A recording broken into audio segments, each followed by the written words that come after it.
Meus queridos irmãos, minhas irmãs, espíritos amigos aqui presentes, que a divina paz de Jesus continue em nossos corações, mas principalmente em nossas consciências, tá certo? É alegria grande retornarmos a essa casa que consideramos nossa, pelo tempo que a gente faz parte da doutrina espírita e que por aqui a gente passa sempre. A gente já fez muita campanha do quilo aqui, e mesmo antes, na condição de visitante, há muitos anos atrás, uns 40 anos atrás, como visitante. Então, uma alegria grande a gente ver essa casa muito diferente daquela, né? E o que dá para a gente uma satisfação imensa. Mas, aproveitando a noite de hoje, a gente vai falar de um trabalho que vocês conhecem, Campanha do Quilo. Alguém aqui faz Campanha do Quilo? Esse trabalho, gente, você pensa que ele é novo, não é? Não é? Esse trabalho começa no cristianismo primitivo, com Paulo de Tarso. Vocês sabiam disso? O texto, lá em Atos dos Apóstolos, cartas de São Paulo aos Romanos, Coríntios 1 e Coríntios 2, para quem estuda a Bíblia, você vai encontrar toda a montagem da estrutura do serviço de peditório organizado na Casa do Caminho. Certo? E quando você pega o livro, a obra Paulo Estevão, não é? A psicografia de Chico Xavier, por Emmanuel, na segunda parte, notadamente, do livro, na página 389, você encontra com bem detalhes como o apóstolo Paulo dá início ao serviço de peditório nas comunidades, nas cidades da época. Está lá na Bíblia de uma forma bem clara. É aquilo que Jesus diz na parábola do semeador. Quem tem ouvidos para ouvir, que escutem. Quem tem olhos para ver, que vejam. Porque muitos olham e não enxergam. Ouvem, mas não escutam. O que isso requer o quê? Requer atenção. E a atenção, ela desperta com a sensibilidade do coração e o raciocínio da consciência. Não é isso? Então, mais tarde, esse trabalho se desdobra quando a igreja de Jesus, os homens, em vez de conduzir o trabalho de Jesus, né, daquela forma, junto aos filhos do Calvário, aos sofredores, vocês observam que aqui é uma oficina do bem. É uma oficina onde se faz o bem. Então, a nossa função aqui é cuidar dos filhos do Calvário, como diz o próprio Jesus. Está lá na obra Paulo Estevão. Quem são os filhos do Calvário? Todas as pessoas desvalidos de toda sorte. Física, moral, intelectual. Vem aqui buscar o quê? O suporte. Essa é a finalidade da casa. Então, quando os homens fazem da casa, do templo de Jesus, momento de vaidade, de aparência, não é? O Cristo se distancia da obra. Então, como o homem sempre tem esse lado de apelar muito mais para a mídia, a aparência, do que o conteúdo, o trabalho de Jesus ele é ressurgido no ano de 1260, na pessoa de Francisco de Assis, que é o próprio João Evangelista que reencarna na condição de São Francisco e dá uma dimensão diferenciada ao movimento religioso. E qual é o trabalho de São Francisco? É esmolar pelas ruas da cidade para manter a obra social. Isso quer dizer o quê? Que a obra social não depende apenas daqueles que frequentam a igreja, mas de toda uma coletividade que deve ser partícipe do projeto de Jesus. Por quê? A regeneração em todos os aspectos humanos, ela se processa não com um grupamento pequeno, mas com toda uma comunidade que começa a se voltar para o trabalho do semelhante. Então, é Francisco de Assis, São Francisco, se veste de estopa, vai às ruas da cidade esmolar para manter aquela obra diferenciada que recebe o Filho do Calvário. Posteriormente, nós encontramos a figura que vocês conhecem, São Vicente de Paula. Estudem a biografia dele, que ele é um espírito de escola que reencarna com a determinação de implantar um serviço de peditório pelas ruas de Paris. Na época em que Paris passava por crises sociais difíceis, pobreza, corrupção, que é uma característica comum do ser humano, certo? Então, o que é que Vicente de Paula faz? Ele começa a estruturar obras sociais. E nessas obras sociais, junto com Louise de Marillac, que a Igreja Católica chama Santa Louise de Marillac, que é uma rica dama da sociedade de Paris, junto com as jovens, sai pelas ruas a fazer esse trabalho que nós fazemos, com o nome de Campanha do Quilo, naquela época, Campanha do Quilo, não sei em francês, em nome de Jesus.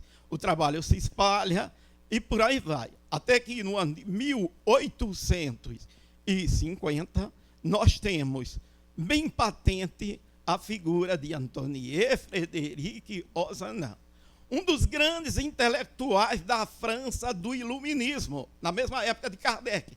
Ele se junta com intelectuais da época, vê que a miséria é grande, e ele organiza os serviços de caridade, de cuidar dos pobres, e cujo o trabalho maior é angariar dinheiro, comida, víveres, para a manutenção das obras sociais. Então, vocês vejam, desde Paulo de Tarso, na história do cristianismo, em qualquer instrumento de pesquisa, que eu pesquiso isso há mais de 40 anos, em qualquer instrumento de pesquisa, você vai encontrar que o trabalho de Jesus é totalmente vinculado a esse trabalho de desprendimento nosso, de irmos aos encontros daqueles que passam fome e necessidade. Daí você sempre vai encontrar na história da humanidade esse atrelamento, certo? É quando Antoine Frédéric Ozanam, intelectual renomado na época de Paris, companheiro de Lamartine, Chateaubriand, todos esses mitos culturais que nós conhecemos e estudamos, certo? Das universidades de Sorbonne, né, na França, muitos deles se voltavam a fazer o serviço de peditório. E é uma coisa que eu observei nos meus estudos. Os grandes intelectuais, doutores da história, realizavam serviço de peditório esmolando pelas ruas da cidade. Você vai encontrar Teresa d'Ávila, Tomás de Aquino, tá certo? Frei Boaventura, Domingos Sávio, São Domingos de Gusmão, todo esse pessoal, que muitos deles a igreja considera doutores da igreja, mas ele deixava essa condição do conhecimento e ia para o serviço de peditório. Aí Ozanam espalhou pelo mundo a ordem que eles criaram, chamada Conferências Vicentinas, certo? Que é a ordem de São Vicente de Paulo. Espalhou pelos 4 cantos do mundo, onde o trabalho de arrecadação chamava-se esse trabalho que nós conhecemos de Campanha do Quilo. Tá certo? Meus irmãos, mas a humanidade veio desdobrando, se cresce, mas Jesus está com cuidado na gente.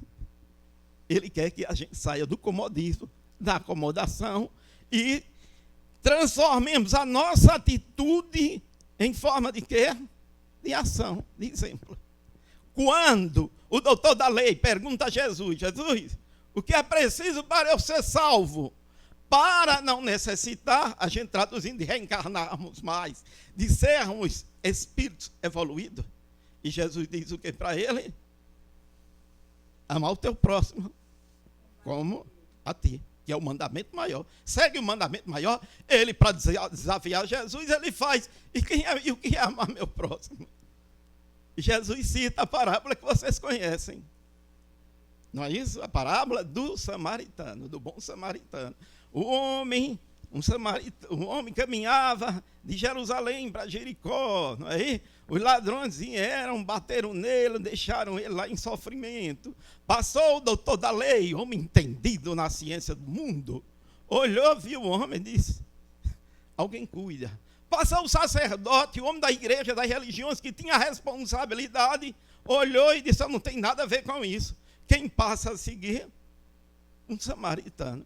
Que vocês, para quem estuda, sabe que o samaritano era inimigo dos judeus, como é hoje naquelas regiões da Palestina. O que muda é de nome, mas o árabe e o judeu são realmente irmãos descendentes de Abraão, que dá as raízes das religiões, a muçulmana e a religião cristã. E a gente não se entende que as raízes são as mesmas, né? E o samaritano que vinha caminhando, viu o homem, o acolheu, cuidou, limpou o homem, né? Colocou no seu camelo, levou lá para a pousada, deixou o homem lá e disse para o dono da pousada: cuida dele, que eu te pagarei bem, não deixe faltar nada a ele. Está aqui um bom dinheiro, e quando eu voltar, certo? Quando eu voltar, se você gastou mais, eu lhe pago.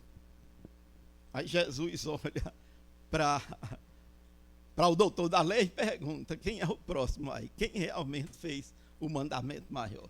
E o doutor da lei baixa a cabeça e diz o quê? O samaritano. Gente, esse texto bíblico, você encontra ele citado apenas pelo evangelista Lucas. E é bem interessante que o texto se dá no momento em que Jesus recorre aos 72 discípulos que sairiam pregando pelo mundo da época os ensinamentos de Jesus.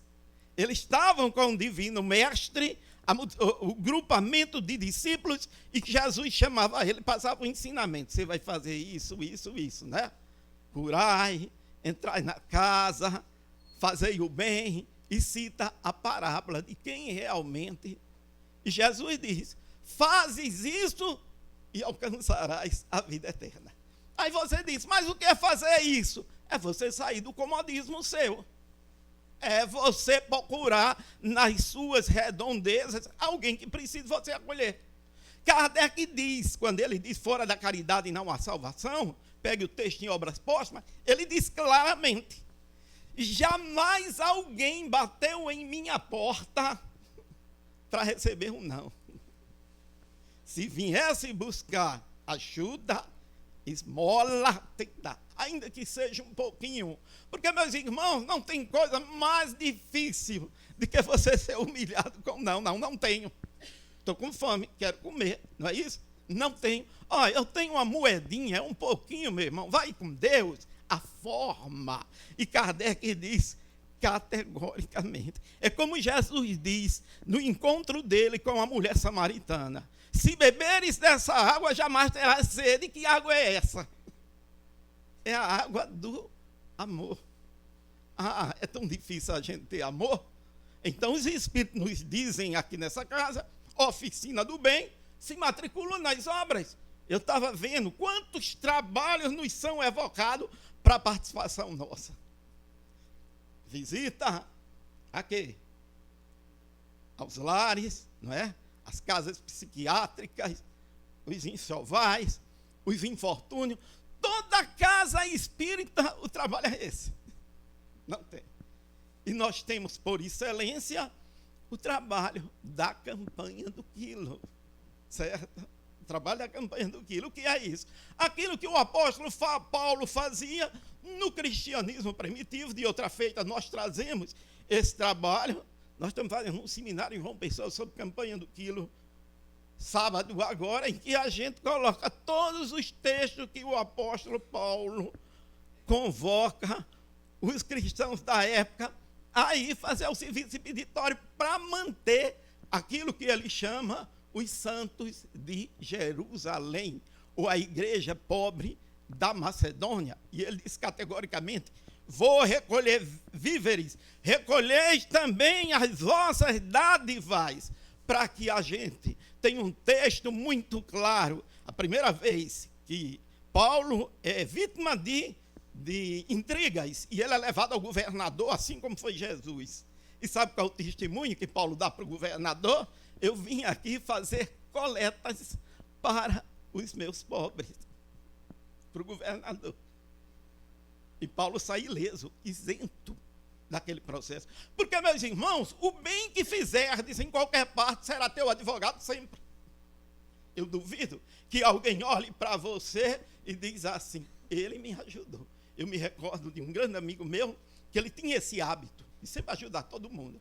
Sempre que ele ia dar uma ajuda, ele botava um dinheiro a mais. E a gente dizia, mas não merece. Ele diz, eu sei o que estou fazendo. Certa vez ele vinha do trabalho de madrugada, e quando ele vinha passando numa rua, tinha um homem caído, ensanguentado, o outro ajudando, deu com a mão, ele caiu na besteira de parar. Quando ele parou, 3 pularam dentro do carro armado. É um assalto, o camarada tinha jogado uma tinta lá, e com o olhou para ele e disse, não, esse não.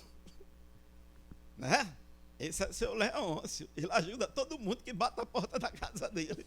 Com esse ninguém mexe. Olha, vá com Deus, não para mais não, viu? Certo? Você vai ser conhecido na sua redondeza. Eu me lembro, fazia parte de um centro espírita, e um grupo roubou, e depois vinha devolver tudinho, o ventilador. Por 2 vezes isso aconteceu. Por quê? O chefe lá do tráfico diz assim, devolve, não é? Devolve esse. Mas, meus irmãos, como a campanha do quilo chega na nossa doutrina espírita? É a pergunta que a gente faz. A campanha do quilo espalhou-se.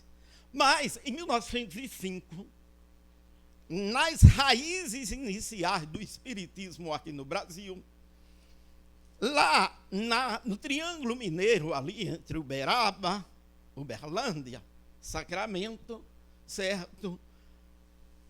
Para que Chico Xavier realizasse o grande trabalho da estruturação do espiritismo, que nos beneficia tanto hoje, a gente sabe que não é chegar assim e colocar a doutrina espírita, não.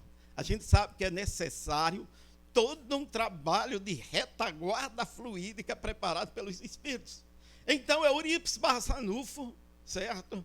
Esse é a grande discípulo de Jesus, reencarna e é um médium por excelência que desafia, assim como o Chico, toda a estrutura social política da época. Ele, com apenas 22 anos de idade, era o líder da Igreja Católica em Sacramento e o presidente das ordens de São Vicente de Paula, Vicentino. Realizava a campanha do quilo pelo Vicentino. Quando ele se torna espírita, assume a convicção espírita, ele leva a campanha do quilo para onde?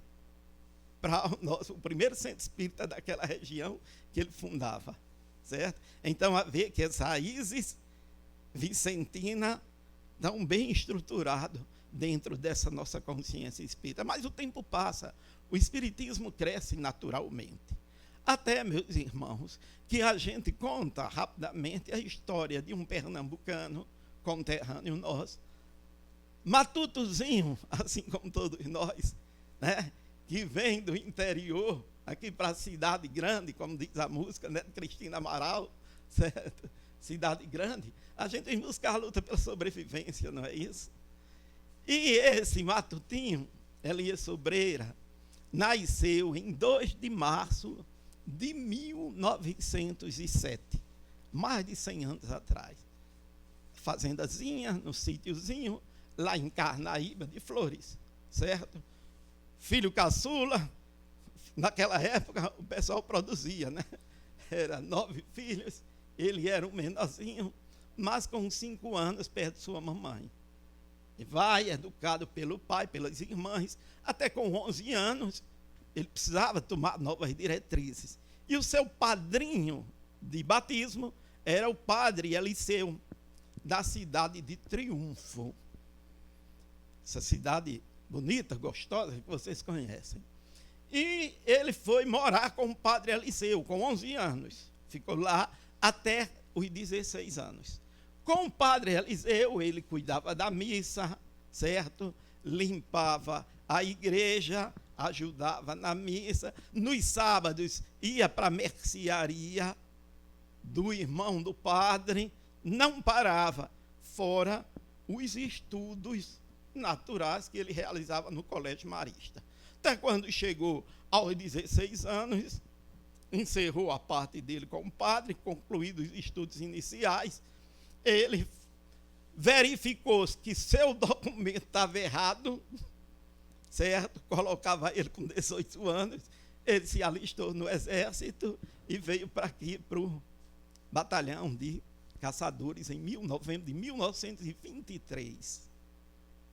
Mas antes disso, quando ele estava com 15 anos, o padre recebeu a visita de um espírita. Espírita naquela época, certo? Espírita naquela época. E era o capitão Temístocle, um oficial, um capitão da polícia, do exército. Foi visitar o padre, amigo de infância, e o capitão era espírita convicto, estudioso das obras de Kardec. E ficava ele e o padre, depois do jantar, o capitão conversando, cada um defendendo o conceito filosófico da sua doutrina. E o jovem sobreira, jovenzinho, 15 anos, escutava. Diz ele, quando foi deixar o capitão na estação ferroviária, ele disse assim: eu não sou mais católico, eu sou espírita. Porque ele gostava de ler. Era um profundo intelectual, tanto é que ele era fã de um grande orador católico chamado Monte Alverne, e ele trocou o nome dele e acrescentou Alverne. Ficou Elias Alverne Sobreira, porque ele lia, devorava, não é, toda essa literatura, aquilo que ele pudesse tirar da civilização ocidental. Ele disse a mim que quando transferiu-se do batalhão de caçadores para o Rio de Janeiro, qual foi sua primeira providência? Procurar um centro espírita. Adquiria as obras da codificação e estudar a doutrina espírita. Então a gente tem diante da gente uma pessoa que era realmente missionário do espiritismo. Mas, porém, com a característica diferenciada, que ele tinha um amor pelos pobres, um amor incomum, aonde chegava, que via alguém necessitando, ele se aproximava e ia ajudar. Ele era cabo sinaleiro, antigamente tinha essa profissão, o camarada se comunicava com sinal de luz. E ele, quando ia do trabalho para o quartel, passava naquelas favelas, imagina como eram as favelas do Rio de Janeiro, se apiedava, adentrava, encontrava muita miséria. Ele dizia para ele mesmo: eu vou cuidar dessa casa como se fosse a minha. Isso ele confessou a mim. Chão, esgoto passando, ele tirava o sábado, domingo, comprava equipamento, batia o chão, cobria, comprava mantimento, comprava remédio, só deixava aquela casa. Mas, meus irmãos, o dinheiro não dava. O dinheiro não dava. Pouco, muita miséria. O que é que ele fazia? Missionário de outros tempos. Ele dizia assim: só tem um jeito, vou esmolar. Então, o que é que vocês acham? 1929. Aquele homem na porta de um quartel do exército, vestido de farda, com uma mochilinha na mão, uma esmolinha em nome de Jesus para os pobres. Vocês já viram isso na história da humanidade? Não. Nós temos um ser diferente. Na minha concepção, um dos maiores heróis que o Brasil já teve e que no futuro nós teremos conhecimento da grande obra da campanha do quilo que esse homem semeou para a gente. E ele passou. Ele despedia aos companheiros, ninguém censurava, e emburacou no quartel. Ninguém censurava, emburacou nos outros quartéis. E daí tornou-se na aeronáutica um dos oficiais, que ele chegou a oficial, mais respeitado e querido. Eu estou começando um trabalho que é bem interessante, contado por Carlos Roberto, já na parte espiritual, que ele diz: chegou na aeronáutica, soldado raso, e ele diz: quando a gente entra no quartel, todo mundo é autoridade, né? Do soldado mais antigo ao cabo, ele dizia, e o sargento nem se falava, para mim era o próprio diabo. Quanto mais fita tivesse, mais eu tinha nome dele, medo.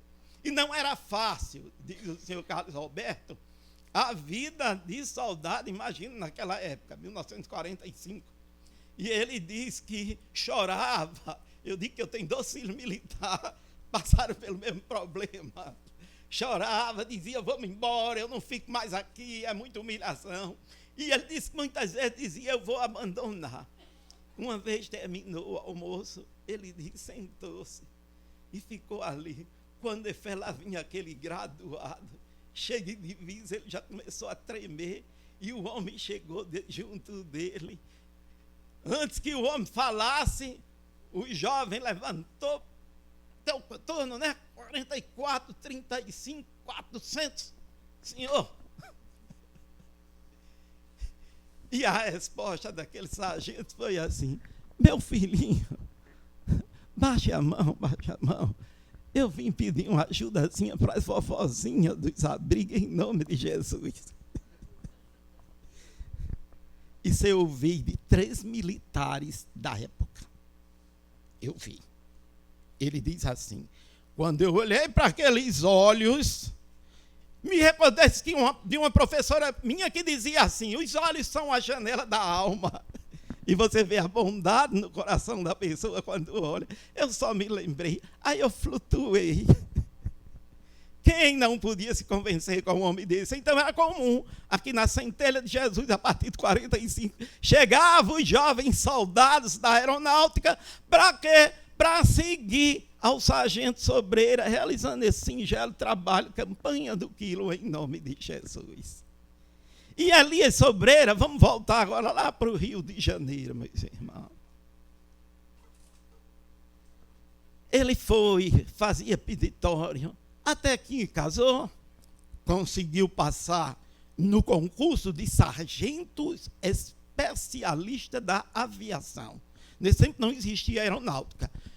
Era os primeiros esquadrões de avião do Brasil. Ele está dentro do contexto da aviação brasileira e era mecânico de avião, o irmão Sobreira. E ele, quando casou, ele nos falou que uma noite, quando foi de manhã, a esposa dele chega para ele e diz assim: Sobreira, ontem à noite, no meio da noite, você me acordou. E eu olhei para você, você estava diferente. E você dizia assim para mim: Elza, minha filha, aqui quem fala é Adolfo Bezerra de Menezes. Diga a Sobreira que o nosso compromisso chegou. Está na hora dele levar o Consolador prometido por Jesus em forma de exemplo. Vamos sair de dentro das 4 paredes dos centros espíritas e levarmos Jesus em forma de ação, em forma de exemplo. Eu me lembro de São Francisco de Assis, que diz assim, quando ele estava desencarnando, ele diz assim: vamos pregar o evangelho em toda a sua plenitude, falando o menos possível. Está hoje o registro da filosofia do nosso querido São Francisco. E o nosso Antônio de Pádua, também franciscano, o que é que ele diz? Cessem as palavras e façam as atitudes, as obras. Aí nós nos lembramos da máxima de Allan Kardec, quando ele coloca os bons espíritos no Evangelho segundo o Espiritismo. Reconhece-se o verdadeiro espírita pela sua transformação moral e pelo esforço que ele faz para mudar suas más inclinações. Para quem estuda o livro dos Espíritos, essa colocação de Allan Kardec, que bate com Francisco de Assis, que bate com Antônio de Pádua, tem uma repercussão extraordinária em nossas almas. Pouco adianta eu estar aqui falando, pregando, aplicando passes, se eu não tenho atitude do bem, de transformação moral, de ser um indivíduo bom, de ajudar todo mundo, de ser aquele homem que quando passa na rua todo mundo diz, ele é um bom cidadão, não é? É isso que o Espiritismo simplesmente pede da gente. Então, essa era aquilo que Dr. Bezerra de Menezes pedia a Elias Alverne Sobreira. Aí, meus irmãos, ele, no seu serviçozinho de peditório, um dia ele apanha o trem e vai para casa. na casa, no trem, lá na Central Férrea do Brasil daquela época. Imagina o Rio de Janeiro naquela época. Meu sonho um dia é a gente ter o filme A História de Seu Sobreira. Eu estava conversando com o pessoal da Globo, quem sabe, né? Se os espíritos não ajudam a gente. E ele disse que quando caminhava no trem, viu um cidadão com um livro. Você é espírita? Sente, vamos aqui, eu também sou espírita. Nós estamos em agosto de 1938. E ele disse, o homem diz, meu nome é Matos Vieira. Eu trouxe um trabalho lá da Bahia que eu fazia com a irmã Dulce. Certo? Lá no hospital delas, para manter o hospital de Santo Antônio de Pádua, em Salvador, Bahia. Quem não foi, vai ver as obras de irmã Dulce lá em Salvador, o quanto é extraordinário o trabalho dela. E esse senhor disse, eu era de lá, ajudava a irmã Dulce na campanha do quilo. Mas vim para aqui, para o Rio de Janeiro, sou jornalista, e os espíritos me aconselharam a procurar um centro espírita, certo? E dar continuidade ao trabalho da campanha do quilo aqui na família espírita, para ajudar o abrigo creche Nazareno, que tem 40 meninas órfãs. Sobreira disse, como é o trabalho? Não, a gente vai esmolar pelas ruas. Ele disse, isso eu já faço há mais de 10 anos. E foi. Agosto de 1938, Elias Sobreira dá início a uma campanha do quilo que começou no dia 31 de julho de 1938. E nas datas importantes da história do nosso Brasil, a própria lei coloca Dia Nacional da Campanha do Quilo no Brasil. Vocês podem procurar, está lá, certo? E a Globo nos prometeu que todo ano, nesse dia, vai fazer uma homenagem à nossa campanha do quilo. Nós não procuramos. Por quê? Porque em todo canto tem gente que o coração, a vontade de ajudar, fala mais alto. Então, vamos para frente. E Sobreira adentrou ao trabalho da campanha do quilo para valer. Começou a espalhar por todo canto. Se aproximou de um dos espíritas extraordinários, chamado do mentor da unificação do movimento espírita no nosso Brasil, que é Leopoldo Machado, que havia fundado lá de Jesus, lá em Nova Iguaçu. Essa unificação do movimento espírita do Brasil, nós devemos muito a Leopoldo Machado, um espírita por excelência. Ele absorveu a campanha do quilo, e a campanha do quilo lá no Rio de Janeiro tomou essa dimensão bonita, gente. Dimensão bonita. E o irmão Sobreira sai em abrigo, em centro espírita, o homem que era a própria campanha do quilo. Até que ele tem um problema de infortúnio em sua vida, separação da esposa, contra sua vontade, e quando ele chega, a turma numa traição, transferem ele aqui para o Recife. Quando ele chega para trabalhar, diz assim, ó, você agora não é mais do Parque da Aeronáutica do Rio de Janeiro, não, você foi transferido para o Recife. Imagina, ele vem, chega aqui em 45. Ele para? Não, ele não para. Ele chegando na mesma semana, citado por Rubens Uchoa, hoje na Pátria Espiritual.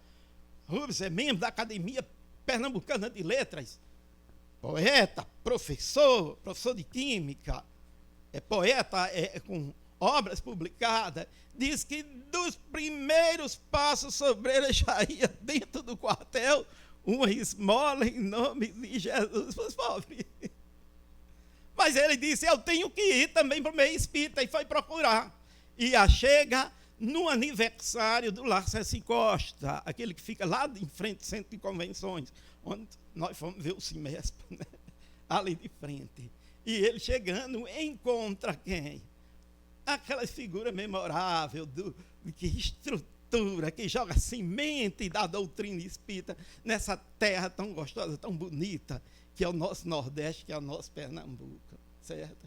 A gente ama na vontade de fazer o bem, em dar redenção, não é? Há tantos os sofredores que passam fome, necessidade que existe no nosso Brasil. E ele Sobreira vai, se aproxima e expõe a campanha do quilo. Quando ele expõe a campanha do quilo, quem está lá? Adalto Cavalcante, que era um dos diretores da Escola Espírita Maria de Nazaré, uma das instituições mais antigas daqui.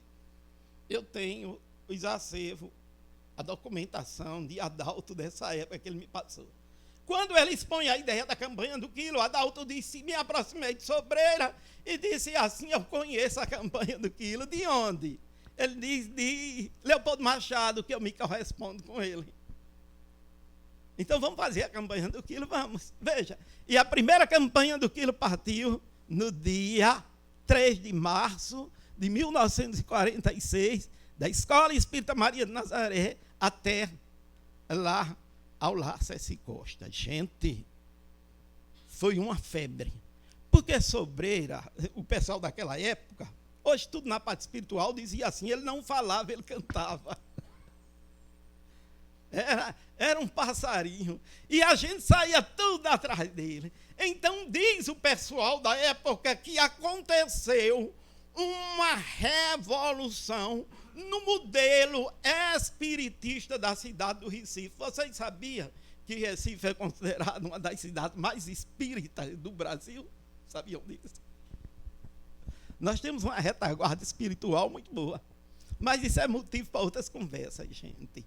Aí, ele começou a levar a campanha do quilo para todos os centros espíritas, até aqui no nosso Selec. O nosso irmão Carlos.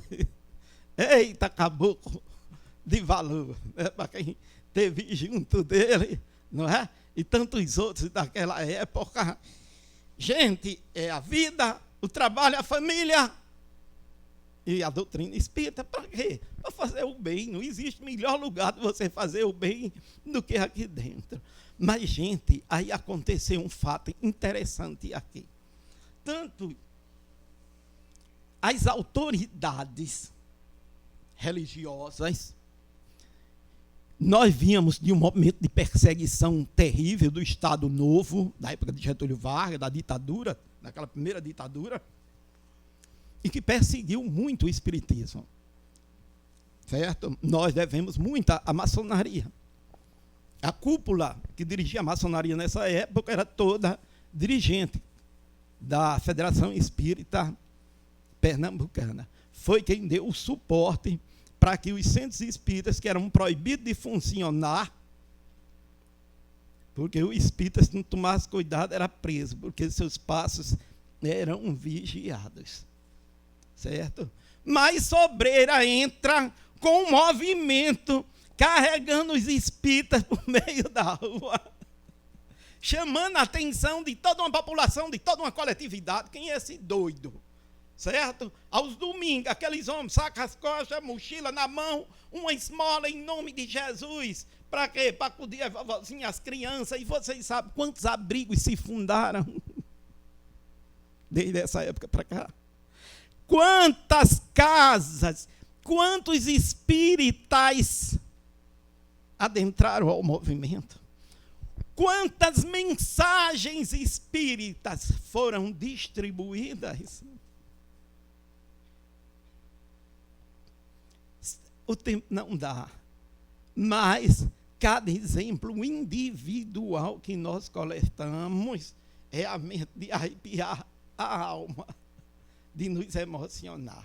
Mas ele tinha a incumbência de Dr. Bezerra de Menezes de levar a campanha do quilo para todo o Brasil. E ele assumiu o trabalho, certo? Assumiu o trabalho. Em 1957, ele pede a aposentadoria da aeronáutica e sai Natal, João Pessoa, São Luís, recebe a adesão de outros companheiros e a campanha do quilo vai tomando dimensões extraordinárias, notadamente em Minas, aqui no Nordeste.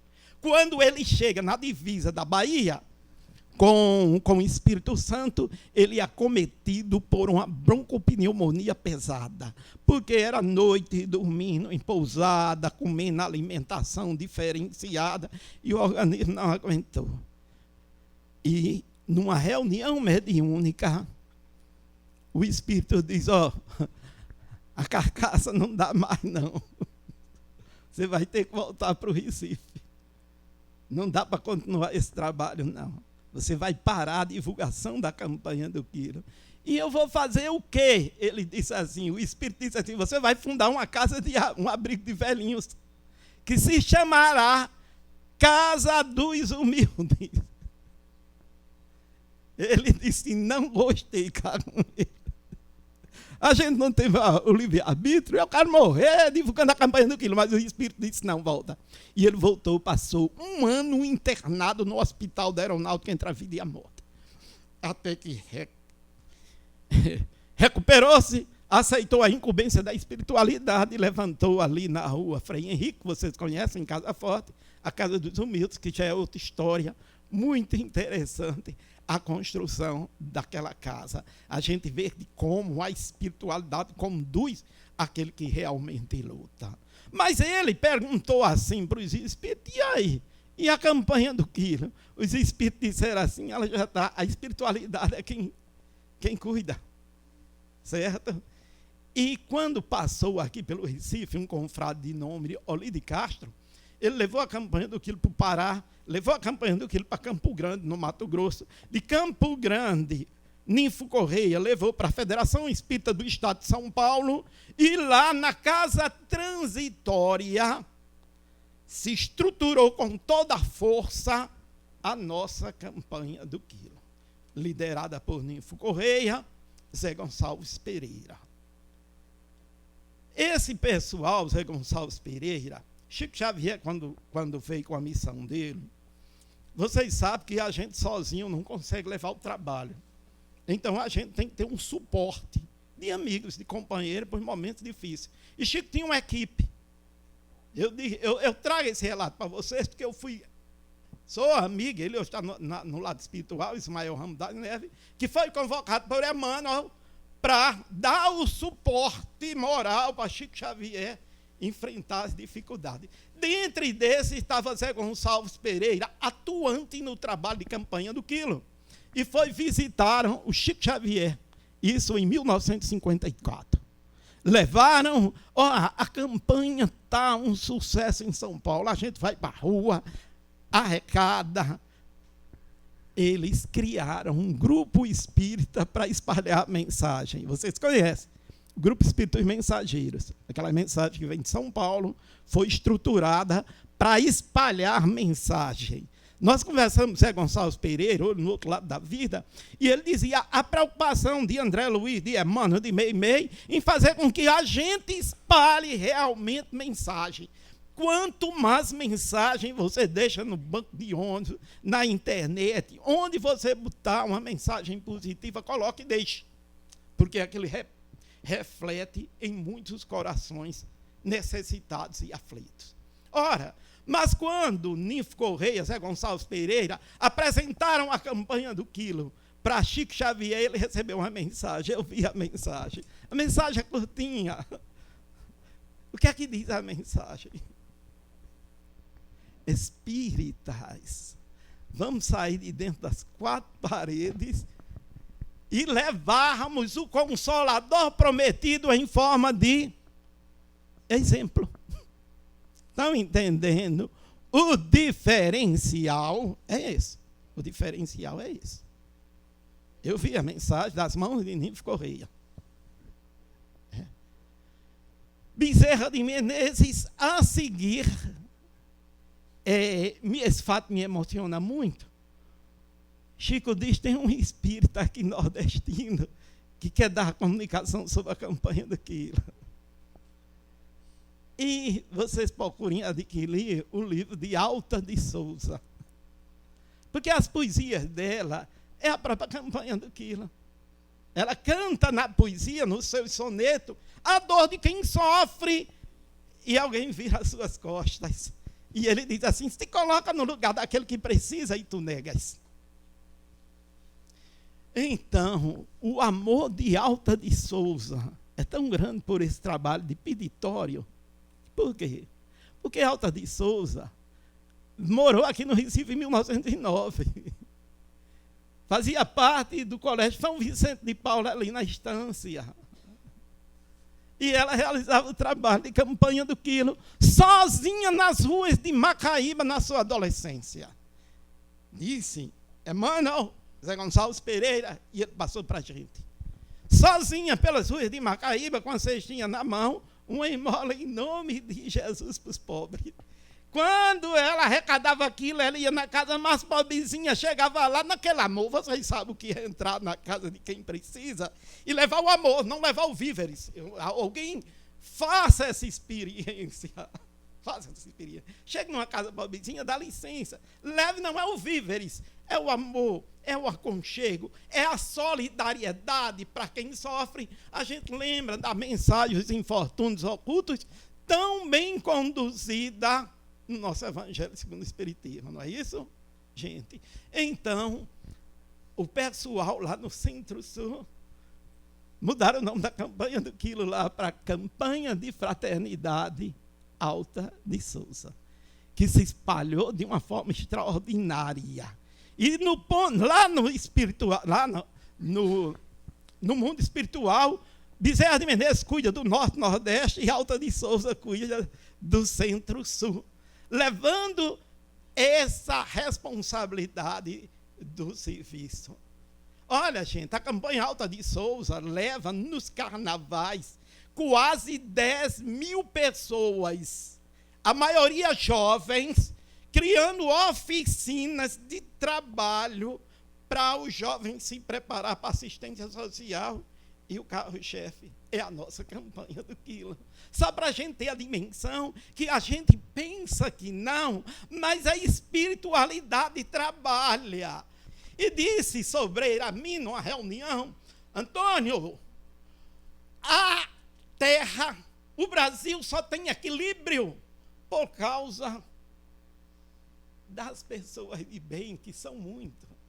É o pai de família, é a mãe de família, é aquele que passa o exemplo dentro de casa da renúncia, do amor ao próximo. Se você for ver cada estrutura de família, o que é? É uma luzinha acesa que não tem quem derrube, não tem quem mude, porque são conceitos que você busca do outro lado da vida, rega a plantinha de pequenininho e se cresce estruturas que ninguém derruba, não. Então somos nós, cada um da individualidade da sua consciência, que realmente damos o equilíbrio a qualquer lugar que a gente vive. Livro dos Espíritos, onde está escrita a lei de Deus? Consciência. Existe uma discussão entre as igrejas? Não, é na igreja. A igreja católica diz, o evangélico diz, é na Bíblia onde está a lei de Deus. E Kardec entra na consciência. O que é a consciência? Fazer os outros tudo que desejas que o outro te faça. O mandamento maior. Nisso resume, para a gente finalizar, meus irmãos, esse trabalho tão simples, tão singelo. Você bota uma manhã só de domingo, chega aqui no Select, qual dia? Saia com um grupo, coloca o saquinho nas costas, a mochila na mão, vá de casa em casa, certo? E você vai ver a beleza do que é a campanha do quilo. A gente encerra lembrança de Joãozinho. Joãozinho, um amigo nosso, que trabalhava na Xerox, foi criado lá nos bairros dos Coelhos, evangélico, e toda manhã eu chegava para trabalhar, abria a Bíblia e dizia, vamos ver o versículo de hoje, a gente estudava. Caiu um texto que dizia espírita, ele afastou a Bíblia assim e disse, Deus me livre, os espíritas estão todos no inferno.